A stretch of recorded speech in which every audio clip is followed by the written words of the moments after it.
The weather was spring-like and calm in Salford, but everything changed on Wednesday, April 4, 2024, when a passerby discovered something strange and horrifying in an underground hideout inside the forest. What was found was not garbage or discarded clothes, but a human torso wrapped in plastic sheeting. There was no identity and no clear evidence, only mysterious human remains. The discovery was immediately reported to Greater Manchester Police. Within hours, crime scene tents, forensic vehicles, and search dogs spread across Kersal wetlands while a feeling of horror took over the area. The Serious Crimes Unit began its investigation, and officers searched every inch of the reserve looking for clues. At the same time, specialized teams began trying to answer three pressing questions. Who was the victim? What happened to them? And who could be capable of such an act? The site was closed and remained under investigation for 12 days. But with the body still unidentified and no witnesses coming forward, the police couldn't determine the name of the victim, the motive, or any suspects. However, the method of disposal raised alarm bells. This was no ordinary crime, but something far more gruesome. Behind the scenes, investigators turned to technology. One unit began retrieving and analyzing visual evidence, combing through CCTV footage day by day, frame by frame. They didn't know exactly what they were looking for, but soon they found it, and at that moment, the case took a terrifying turn.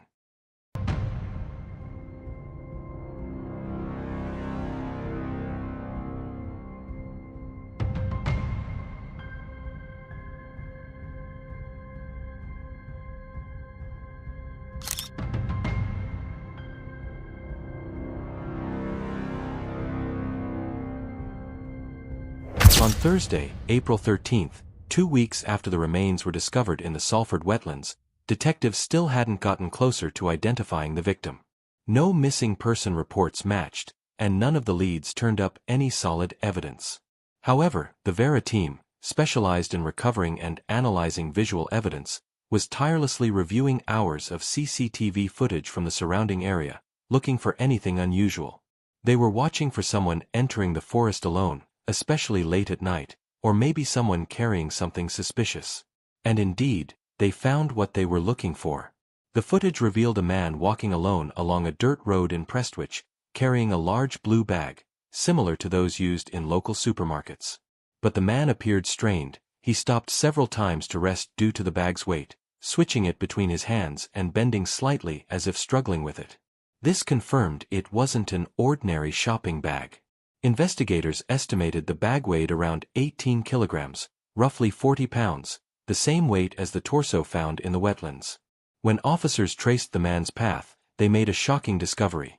He had walked into the marshy area and returned shortly afterward with the same bag, now empty and folded. The blurry footage obscured his facial features, but his movements were cautious and deliberate. Investigators nicknamed him the mysterious bag carrier, a chilling image of an unknown figure who had calmly disposed of human remains in broad daylight on the edge of a quiet neighborhood. The problem was, no one knew who he was. 4 days, detectives tried to identify him, tracking his movements across different CCTV cameras, but with no success. Then, chance changed everything. On April 15, 2 police officers were collecting surveillance footage in the Winton area, miles away from the crime scene. As they walked down the old Eccles Road, they spotted a man walking with a familiar gait. They recognized him instantly, the same walk, the same build, the same eerie calmness. They followed him as he boarded bus number 33 and called for backup. Within an hour, officers surrounded the bus.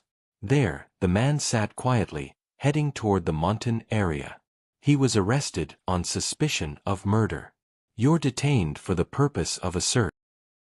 So it's a white male. He's wearing a dark or black coloured beanie hat with what looks like an orange logo on it, a dark grey jacket, lighter grey bottoms, carrying some kind of grey bag for life and black trainers. Mike, I got one matching that description.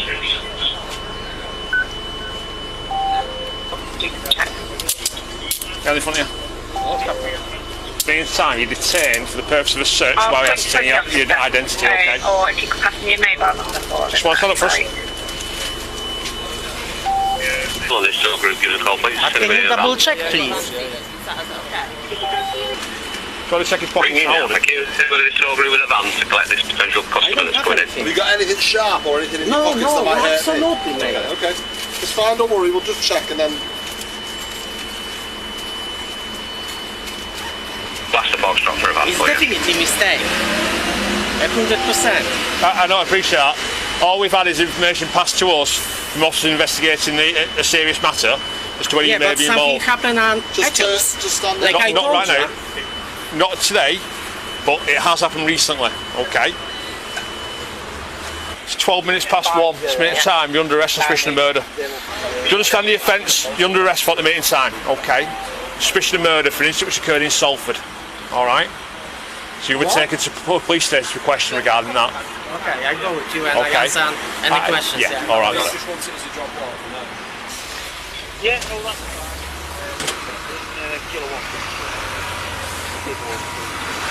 The searching it over. He has, mate, yeah. Still basically got nothing in West Bend, mate. Do it again if you want it, but Right. I've seen that, mate. What's your head? Identity, please. Got anything? Okay, don't worry, we're just checking. This is related to a serious matter. Not today, but it happened recently, okay? It's 12 minutes past 1. You are under arrest for murder. The offense you're being detained for is murder, okay? You will be taken to the station and questioned about it. After the arrest, investigators rushed to determine the victim's identity, but the task proved harder than expected. No missing persons had been reported, no one had filed a search request, and it seemed no one was even aware someone was gone. During the interrogation of Martin and the examination of his background, one name emerged.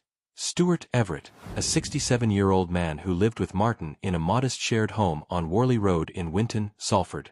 Stuart had been missing for weeks, but no one had reported him because no one realized he was gone. For about 3 weeks, Martin had been using Stuart's phone to send messages to his family.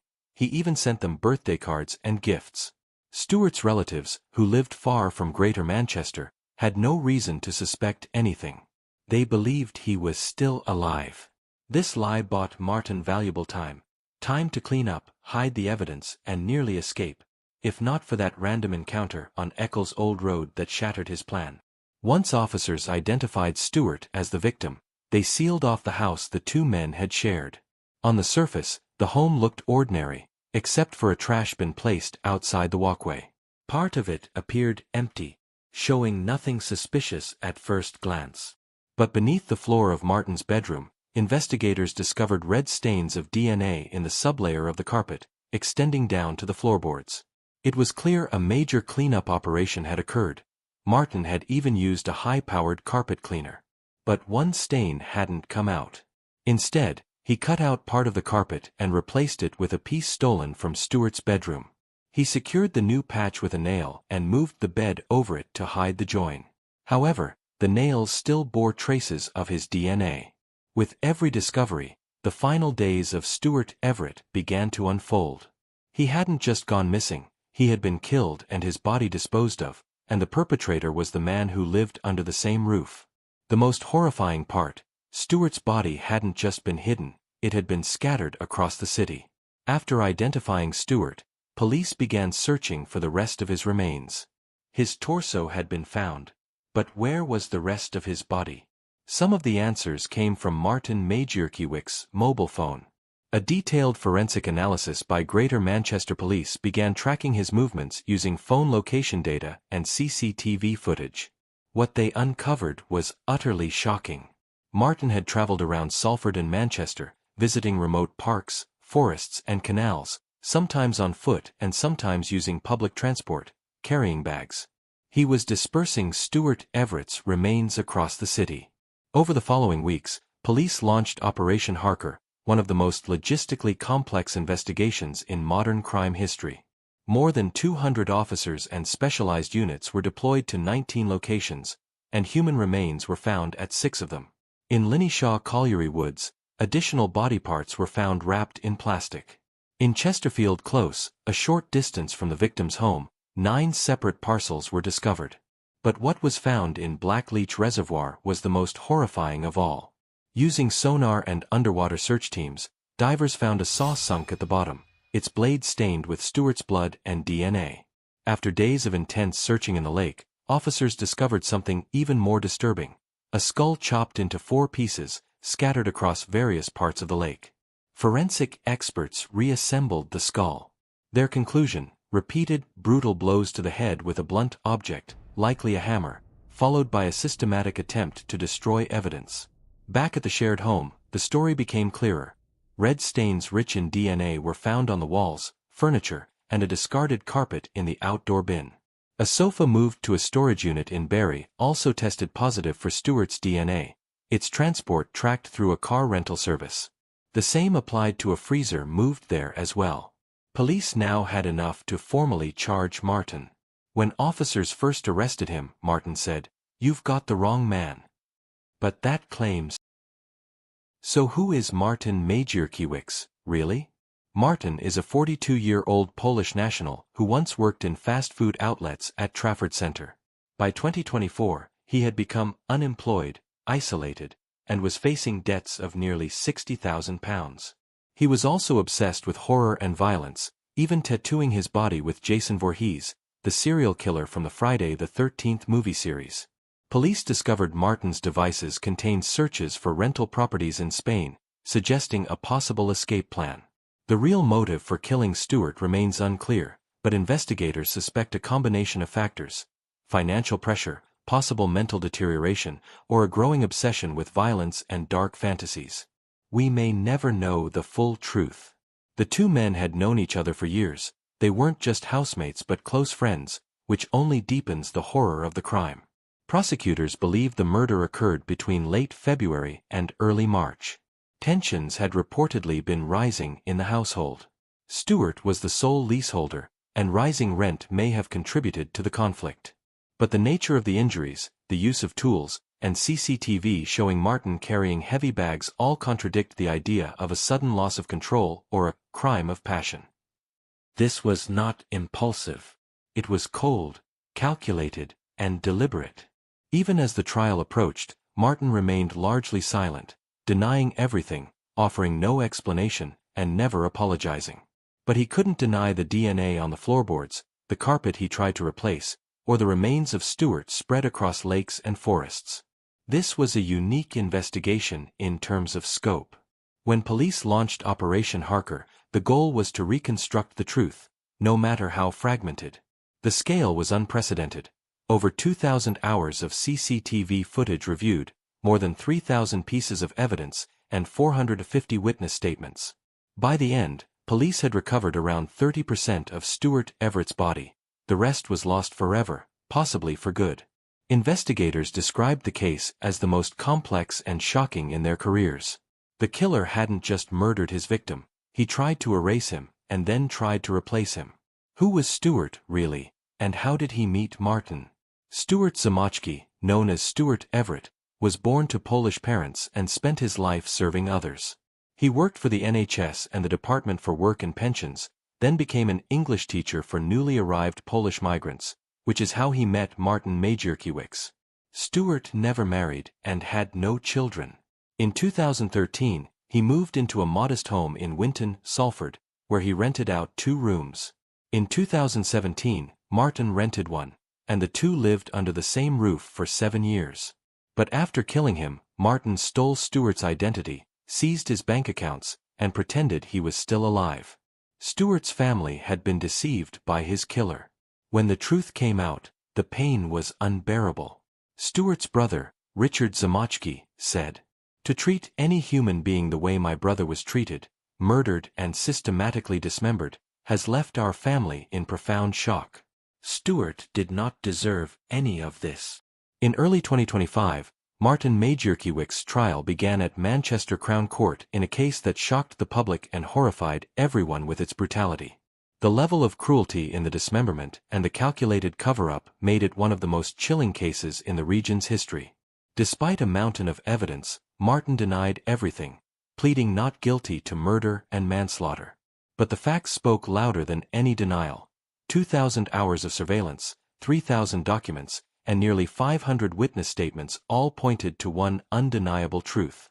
The prosecution showed how Martin used a hammer-like tool to deliver a fatal blow to Stuart's head, then used a handsaw to divide the body into 27 parts, scattering them across Greater Manchester.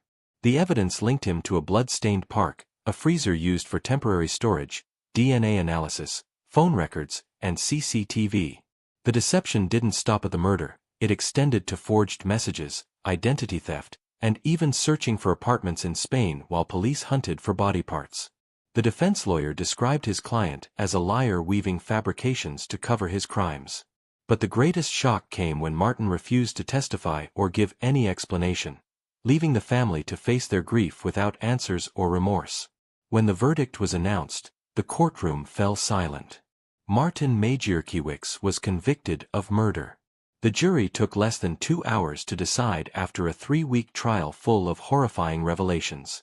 The evidence painted a grim picture of premeditated brutality followed by an effort to cover up the crime. Martin offered no defense, no testimony, and no explanation. He simply denied everything, despite overwhelming, damning evidence. His silence was shocking, especially in contrast to the emotional pain that filled the courtroom. Stuart Everett's family spoke of an irreplaceable loss.